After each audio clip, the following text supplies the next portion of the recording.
Hello guys! Welcome to my vlog again and again and again and again. For today's video guys, bumili ako dito ng ranga-ranga or saang sa ibang dialect. Hindi ko alam kung anong tawag nito sa ibang dialect. Pero dito sa amin talaga, sa local namin na salita, which is Kuyonon, is ang tawag namin dito is ranga-ranga. Itong ranga-ranga na nabili ko guys is 50 pesos per balot. Per balot, meron siyang laman na 11 to 12 pieces. Parang itong dalawang balot na to is nasa 12 at saka 11 pieces, ganyan. So, ito lang ang mahirap dito guys. Pahirapan talaga. Actually, nag-usap kami ni Papa dito kung sabi niya kasi lagain ko na lang daw ng buo tapos saka susungkitin, saka igigisa. Pero sabi ko, mas gusto ko yung ganito, yung parang binibiak lang. Pero hindi ko alam na challenging pala ng gusto yung pagkakrak ng mga shell nito kasi napakatigas. So hindi siya basta-bastang nakakrak kahit na gamitan natin ng martilyo. And dito sa part na to, medyo masakit na talaga yung kamay ko. Isa pa lang to ha, isa pa lang. Pero ang sakit niya na sa kamay. Dito, medyo na-crack ko na siya and ganyan yung goal ko. Yung parang lumabas na yung pinaka, parang anong tawag nito, koko nung mismong laman. Para madali na lang siyang sungkitin or madali na lang siyang hilain. Hindi na natin kailangan pa ng mga panungkit niyan pag kinain. So out of, let's say, mga around 23 pieces nitong ranga-ranga is dito na tayo sa pangatlong or huling tatlong ranga-ranga na bibiakin. So dito medyo nakukuha ko na yung technique na harangan lang ng kamay ko. So ganyan yung goal ko.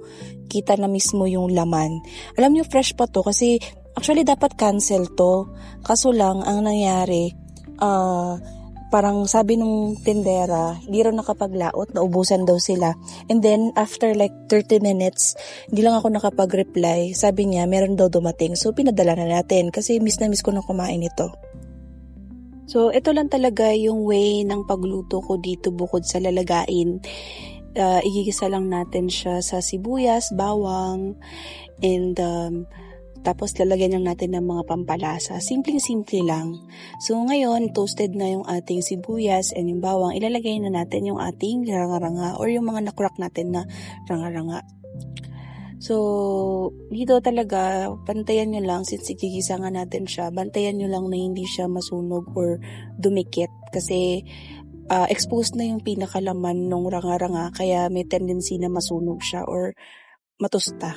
So, habang ginigisa-gisa natin to is magdagdag na tayo ng asin. Actually, nagkamali ako dito kasi napaalat to. Nakalimutan ko, medyo maalat na nga pala yung mga ganitong klaseng seafoods.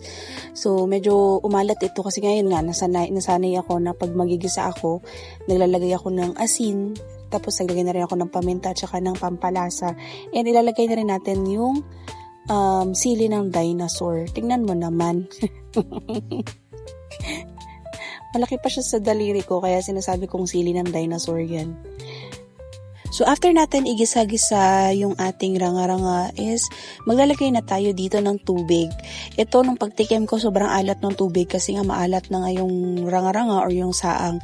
Naglagay pa ako ng asin. O diba ang galing? So dito sa part na to is na-adjust ko na yung lasa, binawasan ko to ng sabaw, tapos nagdagdag ulit ako ng sabaw, nagdagdag ako ng pampalasa, pero hindi na ng asin kasi nga maalat na nga. So wag na tayo maglalagay ng asin. Actually, may pangalawang mali ako sa pagluluto ko nitong ranga-ranga kasi nga, sabi ni Mama, matigas pa daw nung kinakainan namin. I mean, hindi siya basta-basta natatanggal dun sa shell. So, dapat pala, mas matagal siyang pakuluan. Kaya guys, naging yung pag nagluluto kayo ng ganito, matagal nyo dapat pakuluan para madali na lang siyang tanggalin kasi pag ganun, lutong-luto na yun. Kasi, nagtikim ako ng isang piraso kasi tinitingnan ko kung okay na ba siya. So, ganyan siya madali lang siyang tanggalin. Kaya akala ko luto na siya. So, hindi pala dapat ganun. Dapat pala yung lahat mabalance yung pagkakaluto. So, dito naman guys, syempre, hindi lang tayo pwede mag-isa lang ng ranga-ranga. Dapat meron din tayong inihaw na isda pang partner. O, diba? So, ito isda na to. Ito content ko to the next day, okay?